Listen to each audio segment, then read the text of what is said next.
Welcome back, dear viewers, and in this segment of our program, we will talk about the recent decision by Britain to resume flights to the Red Sea resort of Sharm el-Sheikh and the impact of this important decision on tourism. And to shed more light on this issue, we are joined by Mr. Mohamed Montaser. He is a tourism expert and member of the British Egyptian Business Association. Good morning. Good morning. Good morning, Mr. Montaser. Good morning. Of course, this is a good piece of news, as we all know, that the travel ban that was imposed by Britain was lifted. Although there was no need for that ban, and we all know that Egypt was the safest haven on earth compared to Britain itself, compared to France, compared to Spain, compared to many spots, even to the United States. And most of the European tourism and the Gulf and everywhere were taking a peak during the past or the recent 2 years. So how do you assess this particular step taken by Britain to lift the ban, and where do you see the British tourism moving from that point? All right. First of all, we think that, as you just mentioned, that the putting ban on flying to Sharm el-Sheikh was a little bit of exaggeration. It is understandable that each government is careful and is responsible for looking after its people, and of course safety comes as a priority. But anyway, we have to put that behind us now. I think resuming flights to Sharm el-Sheikh is going to be something very important. We hope to see some good reflection on the traffic of tourism to Egypt and to Sharm el-Sheikh in regards of such decision. We have also to mention that the British tourists reached 1.3 million tourists in the peak season of 2010. Last year, and after the ban, we had only 450,000 British tourists.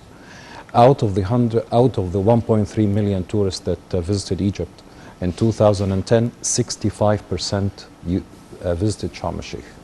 So Sharm el-Sheikh is considered to be #1 Egyptian destination for the British tourists, and it's getting the majority of the British tourists coming to Egypt to visit. And because of this, we think this is a very important decision to be taken at this time. Maybe we won't be able to get the flights flying back to Sharm el-Sheikh soon, because of course the planes are not waiting on ground, waiting for to fly to Egypt. Of course, this will take some sort of arrangements and contracts. So hopefully by March, I think we will start receiving reasonable traffic of flying to Sharm el-Sheikh, inshallah. Also, President Fattah Sisi, during his recent visit to Russia Sochi resort, he discussed also the resumption of the Russian flights to sea resorts and Egyptian sea resorts. So, do you expect this to happen soon? Well, for the Russian flights to fly direct to Sharm el-Sheikh, I think, yes, it's going to be soon. As all the requirements that's been applied by the Russian side has been fulfilled. And there is a terminal now in Sharm el-Sheikh airport, ready to start receiving the Russian flights and the Russian tourists. So we're looking forward to have this taking place very soon, inshallah. Yes. We don't think it will take a long time. But we need to mention something when we talk about flying to Sharm el-Sheikh and flying to Egypt in general as a tourist destination. Egypt as a country has an exclusivity for certain time of the year that no other destination is to be compared with Egypt during this time, which is between October and April.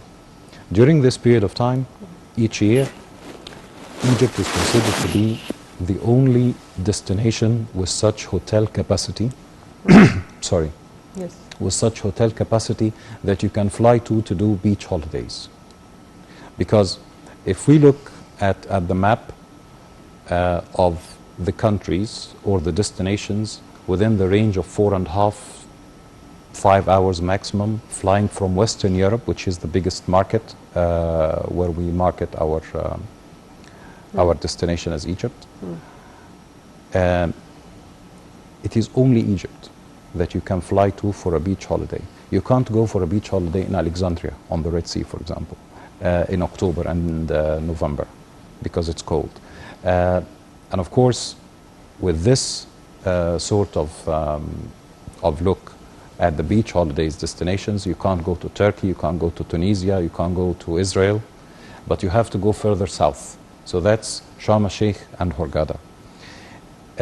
Some people sometimes said, okay, when there is a flight ban on Egypt, they can go to other destinations. No, they can't go to other destinations. They can't go to other destinations. Egypt has got 230,000 hotel rooms. If they shift to Israel, Israel got only 22,000 hotel rooms. So it's only 10% of the capacity of the hotels in Egypt. Tunisia is such a small destination in comparison with Egypt for its capacity. In order to go to a beach holiday, then you have to fly 7, 8, 10 hours to the Far East. And also it's not the same quality of weather, and it's not the same quality of... So you mean that Egypt is a good destination for all Europeans in winter? That's one of the reasons that some of the airlines gone bust. We have 2 British airlines that gone bust last year, and we have one of the biggest tour operators in the world gone bust. Not just because of this, but it's because you can't have 1 million, if they were like 750,000 British tourists flying to Sharm el-Sheikh, and a large number, like 1 million or 1.5 million from Russia flying to Sharm el-Sheikh and Hurghada, and you don't allow people to go that, they can't find an alternative. So the airlines would suffer in their own countries. In their own countries. And this has been discussed in some sort of business discussions in more than one place. It's amazing to hear that piece of news that we have that capacity of rooms in hotels, we have that quality of weather. Of course, it's common knowledge that we have that very exclusive, very particularly beautiful, charming weather all time of the year and all this. But we also should know that we as Egyptians, we haven't recognized that we have even more beautiful spots, regardless of the hotel rooms and the weather and everything, that is worth seeing, like Ras Shaitan, like Ras Mohamed, like Dahab, like Nuweiba, like, I mean, those beaches, it's almost like the Maldives, and we don't even know anything about it. It is just that we need enough promotional campaigns and enough planning and marketing, like a tiny little place like Cancun in Mexico that doesn't even possess half of the beauty of Ras Shaitan, but it's one beautiful destination as the springtime. So how can we be able to handle these beautiful destinations and promote for them? Even people would come with no rooms or anything, they would camp to see those places. And you can correct me if I'm wrong. No, you're not wrong.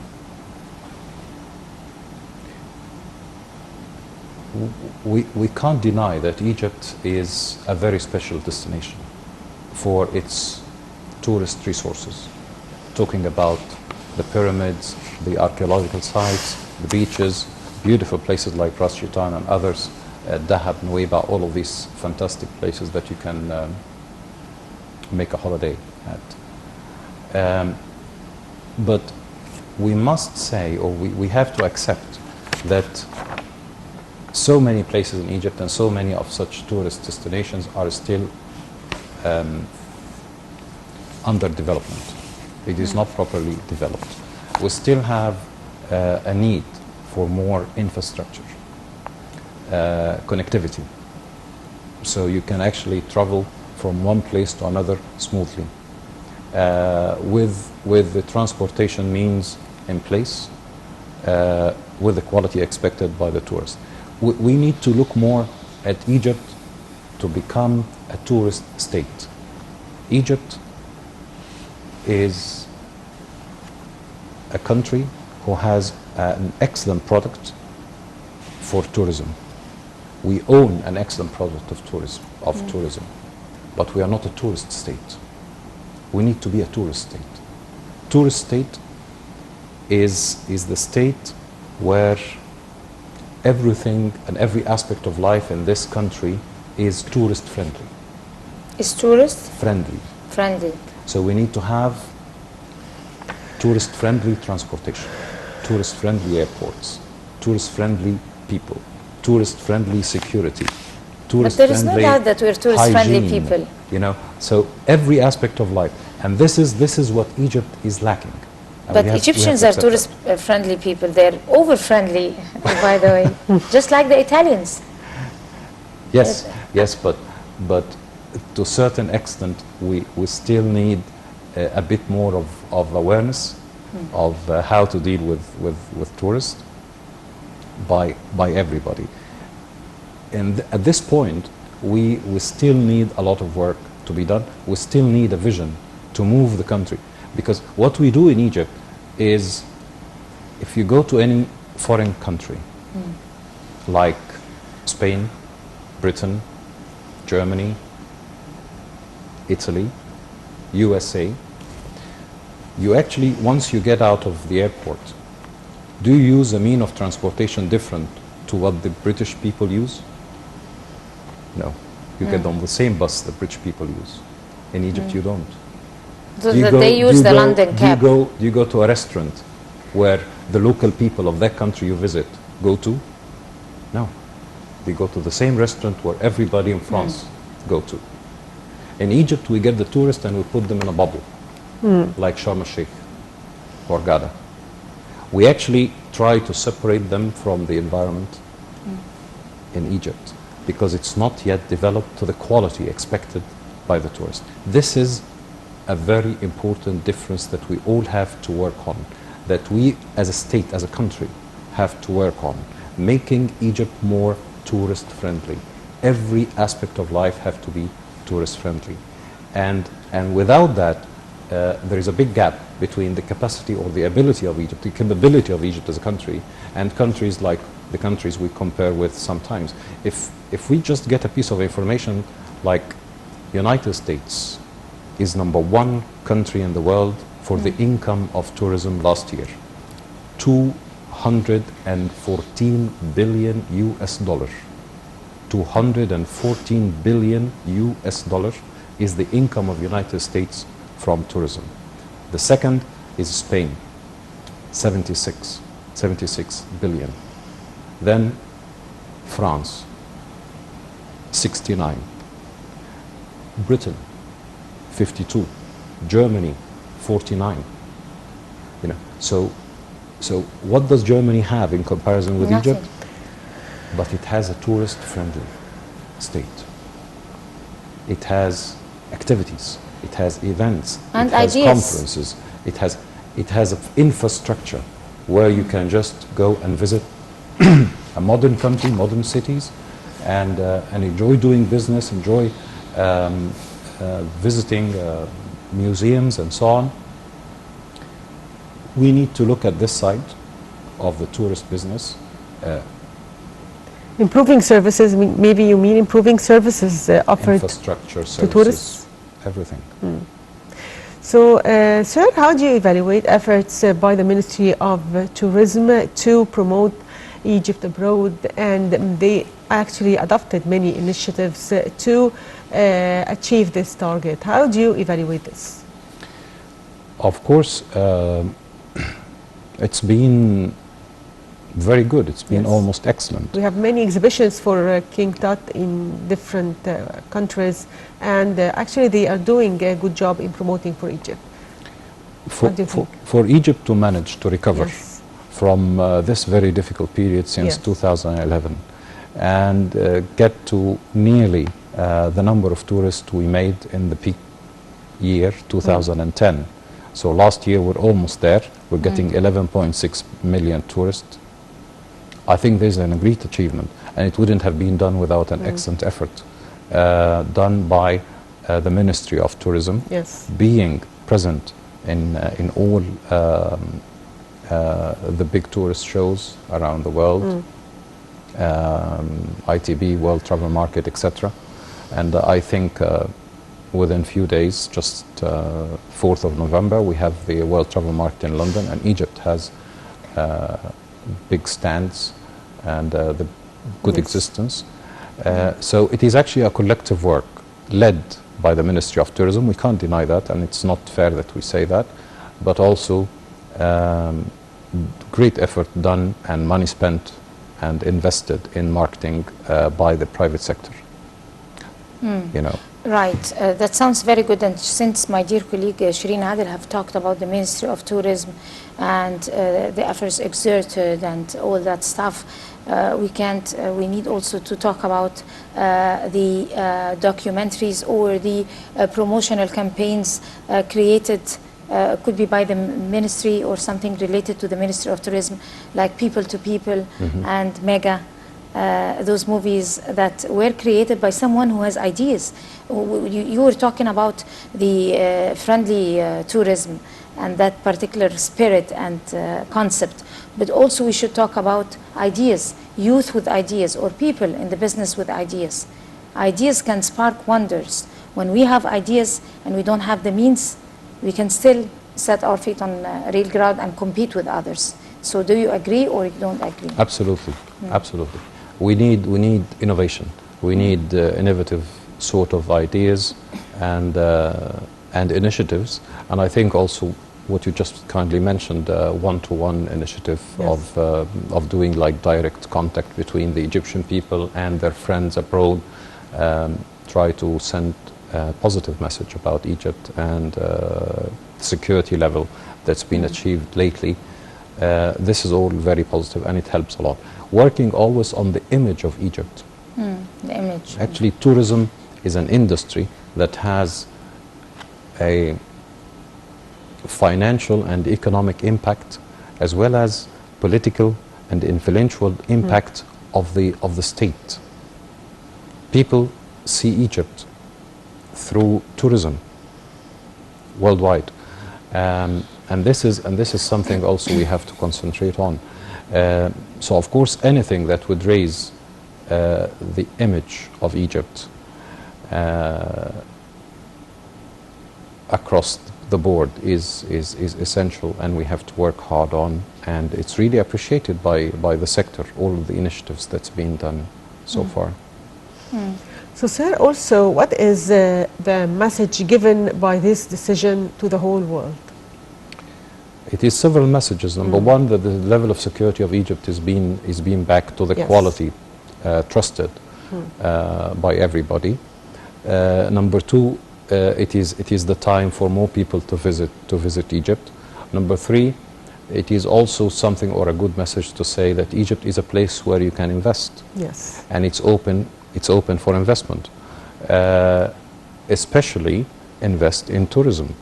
So of course such kind of decision is a very positive message to the world, that people can come to Egypt, Yes. that people can invest in Egypt, that the tourist sector of Egypt is still Stable. potential for further investment. We can add that just last year we have 230,000 hotel rooms, about 15,000 hotel rooms being added last year, and we expect to have another 15,000 to be added next year, inshallah. But again, let me add to you, when we talk about different types of tourists, like the Gulf tourists, everyone come with their taste and their culture, and with their season also. If you do agree with me, or Sure. I'm not quite sure, but it is very obvious that Gulf has a season, Japanese tourism has a season, Chinese and all that. European in particular, they come with their own culture, environment, animal rights, some kind of culture. If it's not fulfilled, if it's not taken in a very respectable manner, then there is a boycott. And don't you think that we need some awareness? Egypt is already taking a good deal, I mean, compared to other countries, compared to China, for example, when it comes to animal rights and environment and all this, and you know that very well.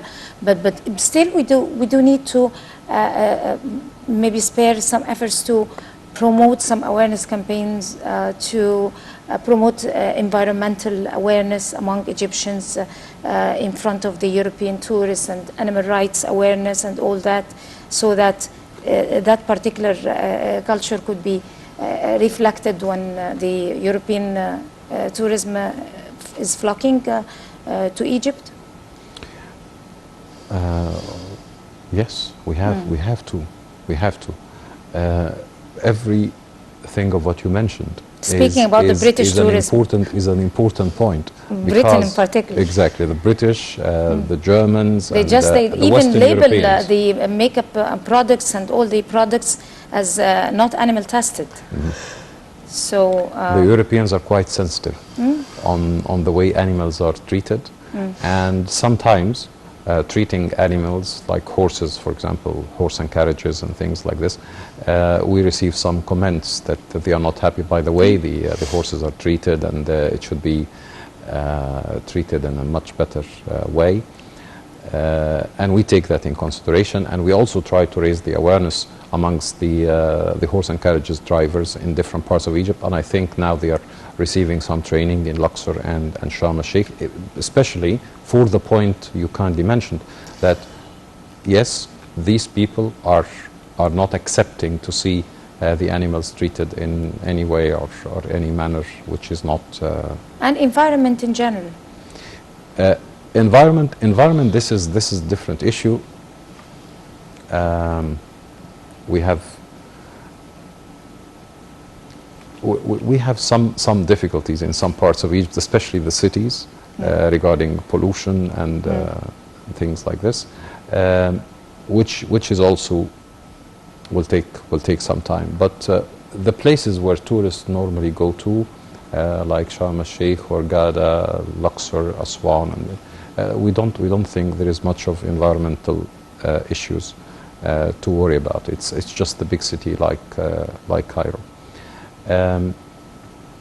But raising awareness in general is an ongoing process. It's and it just have to be developed from one area to the other, bringing more subjects and more cases to the attention of all audience, the Egyptians, people in business, and also the targeted customers. So, sir, what are your expectations for the winter season? And how do you see preparations? We do expect that we're going to get more tourists, inshallah, for next year. Inshallah. The expectation that's been declared so far is around 10 to 12% increase in the number of tourists for next year. Yes. This year we got 11.6 million. Hopefully, I think next year we're going to be close to hopefully 13 million tourists. And I think if we manage to do that, that's going to be an increase. Egypt actually has achieved an amazing increase in the number of tourists for last year, which is triple the percentage of the tourist growth worldwide, which is 3.9 worldwide, and Egypt it was over 16% increase in the number of tourists in 1 year. I think next year, inshallah, we're targeting about 12%. So, sir, finally, tell us your tips to the first-time travelers to Egypt. I mean, it's for Egypt. You have to be prepared. Yes. For a completely different culture. And if you just put in mind that you are going to a country with completely different culture, with all expectations that people will be acting differently, that people will be treating you in a way where they think it's warmth and friendly. That's the main thing. Food and everything. Beautiful organic food. Fantastic food we have in Egypt. A little bit extra spicy for They love it. For the tourist, but they do love the Egyptian food. So Egypt is a place where you can really enjoy your time, simply and easily. With a little bit of understanding, you can really have great time. So finally, I'd like to thank you, Mr. Mohamed Montaser, tourism expert and member of the British Egyptian Business Association. Thank you, sir, for being with us today. Thank you very much. And now, dear viewers, short break and we'll be back with our second segment for today, so stay tuned.